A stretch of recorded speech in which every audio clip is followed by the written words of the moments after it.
परिचय। सुमित और उसकी मां खिड़की पर खड़े होकर बाहर की ओर देख रहे हैं। मौसम सुहाना लग रहा है और मौसम की पहली वर्षा होने की संभावना है। अचानक वर्षा शुरू हो गई।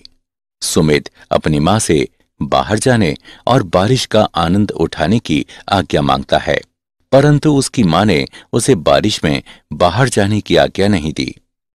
उन्होंने कहा कि पहली वर्षा अम्लीय वर्षा हो सकती है और अम्लीय वर्षा हमारे लिए नुकसानदायक होती है। सुमित को उस विषय में कोई भी जानकारी नहीं थी और उसने उनसे पूछा, अम्लीय वर्षा क्या होती है? उन्होंने उत्तर दिया कि वातावरण में बहुत से प्रदूषित कण जैसे कार्बन, सल्फर और नाइट्रोजन आदि मौजूद रहते हैं। ये कण पानी की बूंदों के साथ अपचयोपचय अभिक्रियाएं करते हैं और उन्हें अम्लीय वर्षा में परिवर्तित कर देते हैं। विद्यार्थियों, अपचयोपचय अभिक्रियाएं हमारे चारों ओर हैं। ईंधन का जलना, भोजन का पचना, जैव पदार्थों का सड़ना अपचयोपचय अभिक्रियाओं के कुछ उदाहरण हैं। आज हम अपचयोपचय अभिक्रियाओं के विषय में और अधिक चर्चा करेंगे। उद्देश्य। इस पाठ के अंत तक आप निम्न करने में सक्षम हो जाएंगे। अपचयोपचय अभिक्रियाओं को परिभाषित करना, अपचयोपचय अभिक्रियाओं के उत्कृष्ट विचारों से परिचित होना, ऑक्सीकरण तथा अपचयन अभिक्रियाओं के आणविक विचारों को समझना, ऑक्सीकरण तथा अपचयन की समकालिक घटनाओं को जानना, ऑक्सीकरण संख्या की गणना करना, ऑक्सीकरण संख्या के आधार पर ऑक्सीकरण और अपचयन को परिभाषित करना, अपचयोपचय अभिक्रियाओं के प्रकारों को समझना, आयन इलेक्ट्रॉन पद्धति और ऑक्सीकरण संख्या पद्धति द्वारा संतुलन करना, अपचयोपचय अभिक्रियाओं और इलेक्ट्रोड विधि का विश्लेषण करना और विद्युत रासायनिक सेलों को परिभाषित करना। परिभाषा। हमारे प्रतिदिन के जीवन में हम लोहे में जंग लगना, कपड़ों का रंग फीका पड़ना, ज्वलनशील तत्वों जैसे कि भोजन पकाने वाली गैस, लकड़ी, कोयला इत्यादि का जलना जैसी विभिन्न प्रक्रियाओं को होते देखते हैं। ये सभी क्रियाएं विशिष्ट प्रकार की रासायनिक अभिक्रियाओं के वर्ग के अंतर्गत आती हैं, जिसे अपचयन, ऑक्सीकरण या अपचयोपचय अभिक्रियाएं कहते हैं। अपचयोपचय अभिक्रियाओं के चिर प्रतिष्ठित विचार। ऑक्सीकरण, ये ऑक्सीजन अथवा ऋण विद्युतीय तत्व का समावेश या हाइड्रोजन अथवा धन विद्युतीय तत्व के निष्कासन की एक प्रक्रिया होती है। अपचयन, यह हाइड्रोजन अथवा किसी धन विद्युतीय तत्व के समावेश या ऑक्सीजन अथवा ऋण विद्युतीय तत्व के निष्कासन की एक प्रक्रिया होती है। आइए अपचयोपचय अभिक्रियाओं को बेहतर ढंग से समझने के लिए कुछ उदाहरण देखते हैं। पीपीओ और कार्बन की अभिक्रियाएं। यहां लेड ऑक्साइड में से ऑक्सीजन निष्कासित हो जाती है और कार्बन में समावेशित हो जाती है। इस प्रकार पीबीओ अपचयित हो जाता है, जबकि सी ऑक्सीकृत होता है। H2S और Cl2 की अभिक्रियाएं। यहां हाइड्रोजन सल्फाइड में से हाइड्रोजन निष्कासित हो जाती है और क्लोरीन में समावेशित हो जाती है। इस प्रकार H2S का ऑक्सीकरण होता है और Cl2 का अपचयन होता है। ऑक्सीकरण और अपचयोपचय अभिक्रियाओं की इलेक्ट्रॉनिक संकल्पना। इलेक्ट्रॉनों की एक स्पीशीज से दूसरे में स्थानांतरित होने के फलस्वरूप विद्युत रासायनिक अभिक्रियाएं घटित होती हैं। एक उदाहरण पर विचार करें। यदि मैग्नीशियम को ऑक्सीजन में चलाया जाए तो ये ऑक्सीकृत होकर मैग्नीशियम ऑक्साइड देता है। मैग्नीशियम ऑक्साइड के बनने में मैग्नीशियम परमाणु से 2 इलेक्ट्रॉन ऑक्सीजन परमाणु पर स्थानांतरित होते हैं। ऑक्सीकरण वह प्रक्रिया है जिसमें एक परमाणु या परमाणुओं का समूह एक या अधिक इलेक्ट्रॉनों को खोकर रासायनिक अभिक्रियाओं में भाग लेते हैं। इलेक्ट्रॉनों का निष्कासन होने पर स्पीशीज के धनात्मक आवेश में वृद्धि या ऋणात्मक आवेश में कमी हो जाती है। वे स्पीशीज जिनमें अभिक्रियाओं के दौरान इलेक्ट्रॉनों का निष्कासन होता है उन्हें अपचायक कर्मक कहते हैं। MnO4 ऋणात्मक, Fe2 प्लस और Cu इस उदाहरण में अपचायक कर्मक हैं। अपचयन वह प्रक्रिया है जिसमें एक परमाणु या परमाणुओं का समूह रासायनिक अभिक्रियाओं में भाग लेकर एक या अधिक इलेक्ट्रॉनों को ग्रहण करते हैं। इलेक्ट्रॉनों को ग्रहण करने पर स्पीशीज के धनात्मक आवेश में कमी या ऋणात्मक आवेश में वृद्धि होती है। वे स्पीशीज जो अभिक्रियाओं के दौरान इलेक्ट्रॉनों को ग्रहण करते हैं उन्हें ऑक्सीकरण कर्मक कहते हैं। Ag+, Fe3+, FeCN6 ऋणात्मक इस उदाहरण में ऑक्सीकरण कर्मक है। ऑक्सीकरण और अपचायक की समकालिक घटनाएं। चूंकि ऑक्सीकरण में इलेक्ट्रॉनों का विलोपन और अपचयन में इलेक्ट्रॉनों की प्राप्ति होती है, इसलिए यह स्पष्ट है कि यदि एक तत्व इलेक्ट्रॉनों को खोता है तो ठीक उसी समय दूसरे तत्व को इलेक्ट्रॉनों को अर्जित करना चाहिए। इसका मतलब है कि किसी भी प्रक्रम में ऑक्सीकरण तभी हो सकता है यदि दूसरी ओर अपचयन भी हो रहा हो तथा इसके विलोमतः भी सत्य है।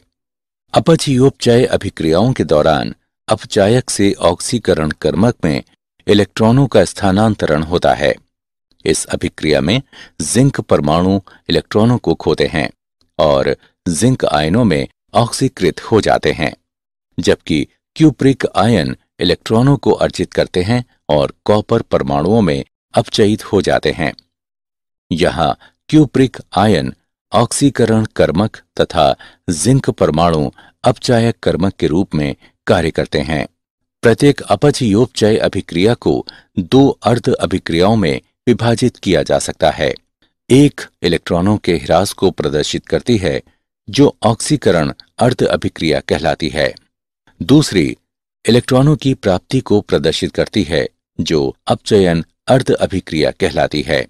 अभिक्रिया को दो अर्ध अभिक्रियाओं में विभाजित किया जा सकता है, जैसे Sn2 धनात्मक Sn4 धनात्मक +2 इलेक्ट्रॉन देता है।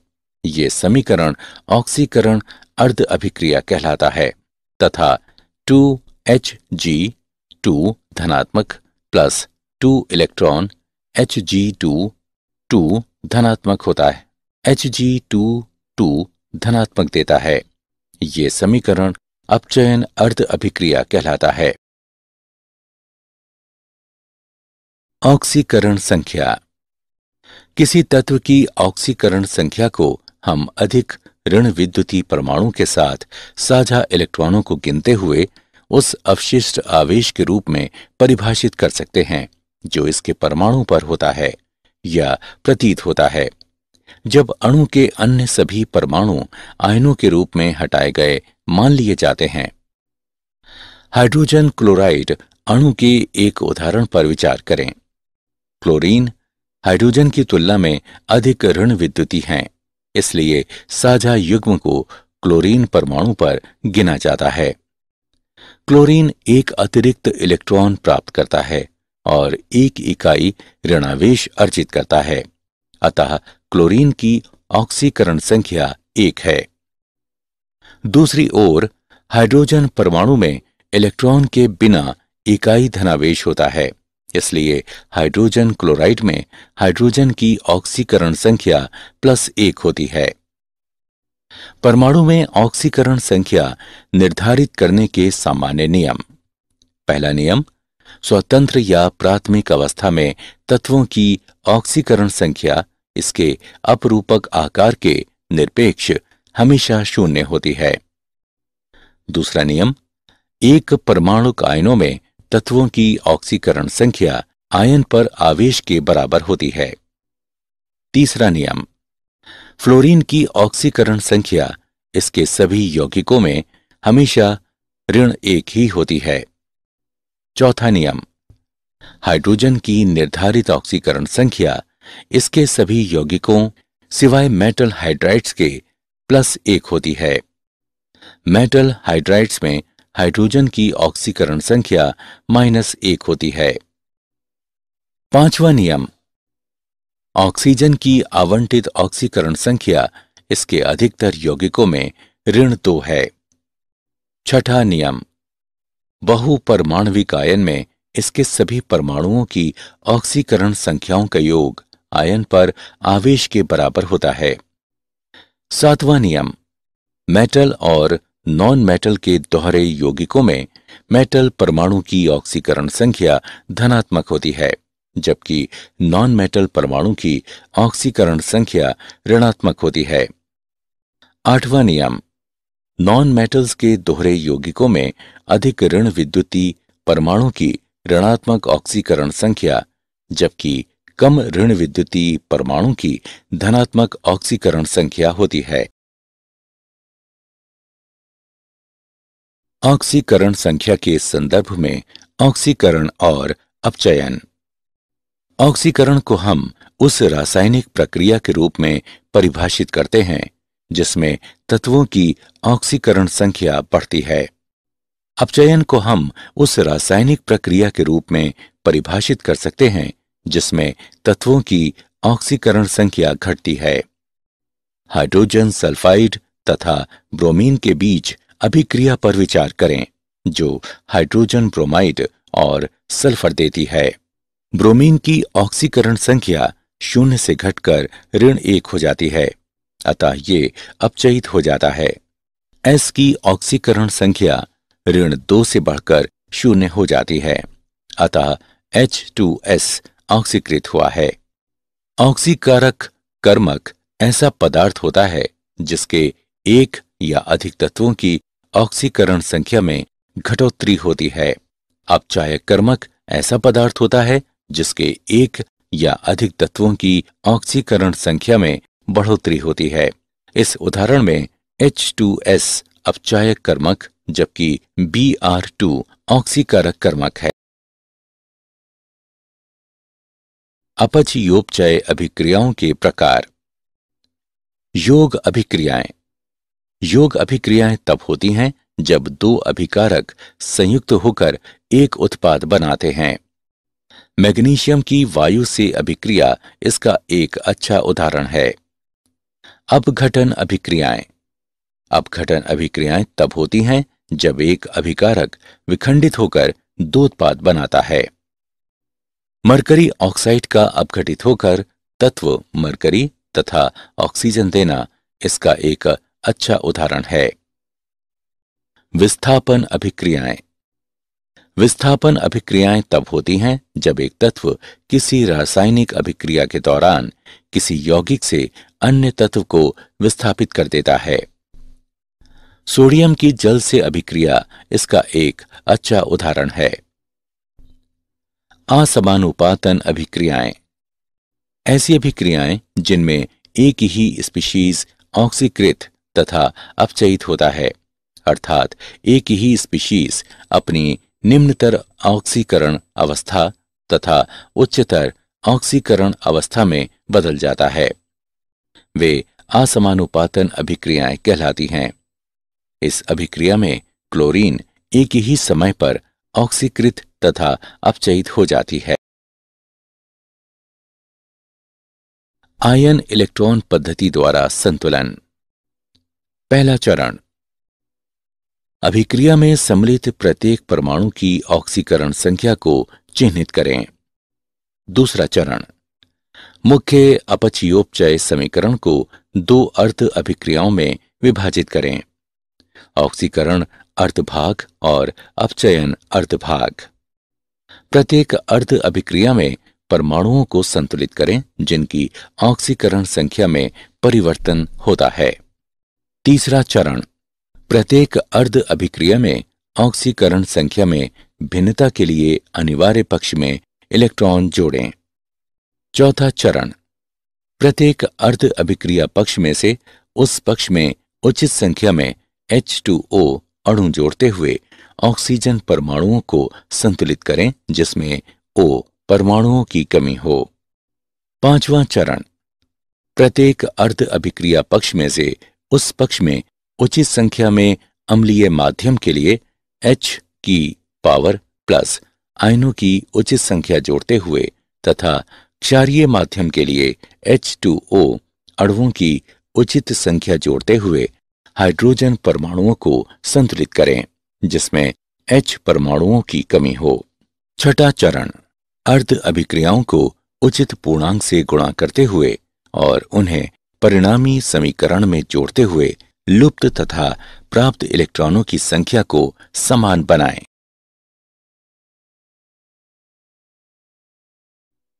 ऑक्सीकरण संख्या पद्धति द्वारा संतुलन। चरण 1, सबसे पहले ये तय करें कि अभिक्रिया अपचयोपचय अभिक्रिया है कि नहीं। अपचयोपचय अभिक्रिया में कम से कम एक परमाणु की ऑक्सीकरण संख्या परिवर्तित होगी। चरण 2, ऐसे परमाणुओं की ऑक्सीकरण संख्याएं लिखें जिनकी ऑक्सीकरण संख्याओं में परिवर्तन हुआ है और परिवर्तन की इकाइयों की संख्या नोट करें। चरण 3, ऑक्सीकारक तथा अपचायक के अणुओं का अनुपात, अपचायक की ऑक्सीकरण संख्या में परिवर्तन तथा ऑक्सीकारक की ऑक्सीकरण संख्या में परिवर्तन के समान निर्धारित होना चाहिए। यदि अनुपात सरल नहीं है तो इसे सरल बनाएं। चरण 4, उपरोक्त अनुपात से समीकरण के बाएं पक्ष पर ऑक्सीकारक तथा अपचायक अणुओं के गुणांक निश्चित करें और इससे समीकरण के दाएं पक्ष पर उत्पाद अणुओं के गुणांक निर्धारित करें। उदाहरण, आइए समीकरण के संतुलन का एक उदाहरण देखते हैं। ऑक्सीकरण संख्या का प्रयोग करते हुए दिए गए समीकरण को संतुलित करें। आइए समाधान देखते हैं। यहां दिया गया है समीकरण HNO3 जमा H2S देता है NO जमा S। चरण 1, पहले हम N तथा S के लिए ऑक्सीकरण संख्या निर्धारित करेंगे। चरण 2, अब HNO3 के गुणांक को 2 से तथा H2S को 3 से गुणा करेंगे। चरण 3, अब हम दाएं पक्ष में 4H2O जोड़ते हुए O को संतुलित करेंगे। H परमाणु पहले से ही संतुलित है, इसलिए संतुलित समीकरण निम्न होगा। 2HNO3 जमा 3H2S जो देता है 2NO जमा 3S जमा 4H2O। अपचयोपचय अभिक्रियाएं और इलेक्ट्रोड प्रक्रम। वह अपचयोपचक अभिक्रिया जिसमें ऑक्सीकरण और अपचयन एक ही पात्र में होते हैं प्रत्यक्ष अपचयोपचय अभिक्रिया कहलाती है। इस प्रकार की अभिक्रियाओं में इलेक्ट्रॉनों का अपचायक कर्मक से ऑक्सीकरण कर्मक में स्थानांतरण बहुत कम दूरी में होता है। उदाहरण के लिए, यदि एक बीकर में कॉपर सल्फेट के घोल को लेकर उसमें जिंक रॉड को डुबाया जाता है तो एक स्वतः अभिक्रिया होती है और निम्नलिखित प्रेक्षण देखे जाते हैं। जिंक की छड़ घुलना शुरू हो जाती है और इसका द्रव्यमान धीरे धीरे घटने लगता है। CuSO4 विलयन का नीला रंग धीरे धीरे हल्का होता जाता है। बीकर के तले में कॉपर का लाल भूरा पातन जमा हो जाता है। अभिक्रिया होने के साथ ऊष्मा निकलती है। विलयन वैद्युत उदासीन बना रहता है और अभिक्रिया अनंत समय तक नहीं चलती बल्कि कुछ समय बाद रुक जाती है। विद्युत रासायनिक सेल। एक विद्युत रासायनिक सेल वह युक्ति है जिसमें रासायनिक ऊर्जा विद्युत ऊर्जा में परिवर्तित हो जाती है। इन्हें उत्प्रेरक सेल या वोल्टीय सेल भी कहते हैं। आइए जिंक तथा CuSO4 विलयन के बीच अपचयोपचय अभिक्रिया पर विचार करें। Zn तथा CuSO4 विलयन को पृथक पात्रों में लिया जाता है। जिंक की छड़ को ZnSO4 विलयन में इस प्रकार डुबोया जाता है कि Zn तथा Zn2+ जिंक की छड़ को ZnSO4 विलयन में इस प्रकार डुबोया जाता है कि Zn तथा Zn2+ अंतरा पृष्ठ पर संपर्क में आए।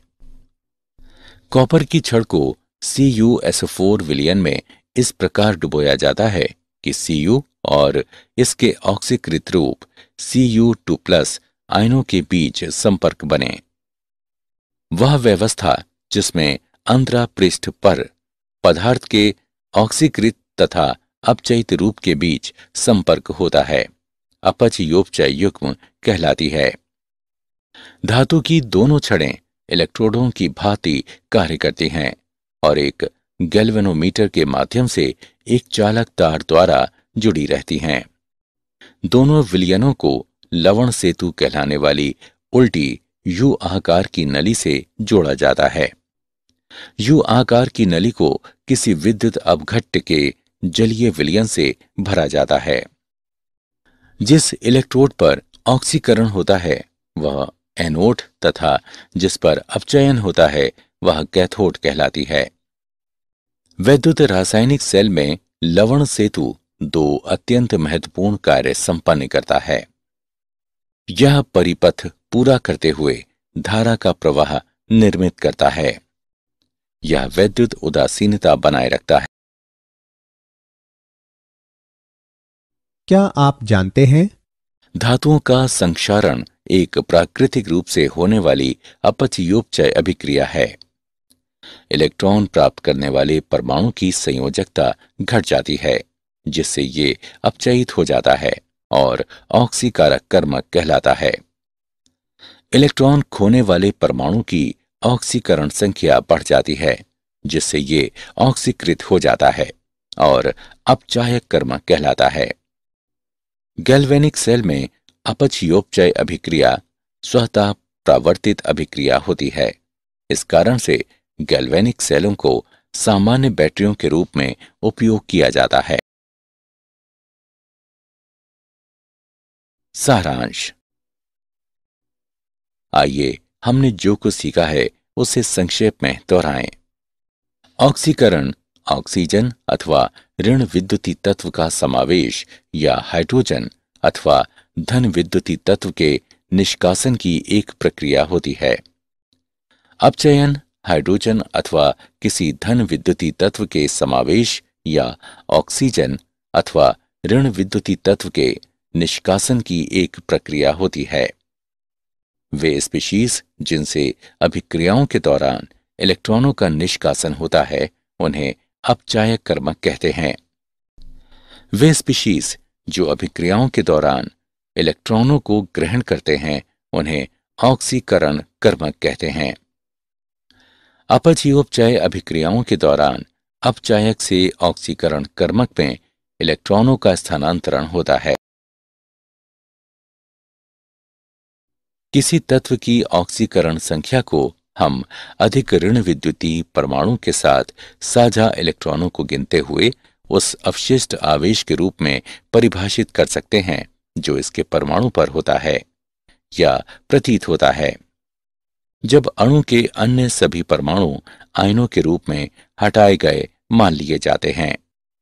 अपघटन अभिक्रियाएं तब होती हैं जब एक अभिकारक विखंडित होकर दो उत्पाद बनाता है। विस्थापन अभिक्रियाएं तब होती हैं जब एक तत्व किसी रासायनिक अभिक्रिया के दौरान किसी यौगिक से अन्य तत्व को विस्थापित कर देता है। विद्युत रासायनिक सेल वह युक्ति है जिसमें रासायनिक ऊर्जा विद्युत ऊर्जा में परिवर्तित हो जाती है।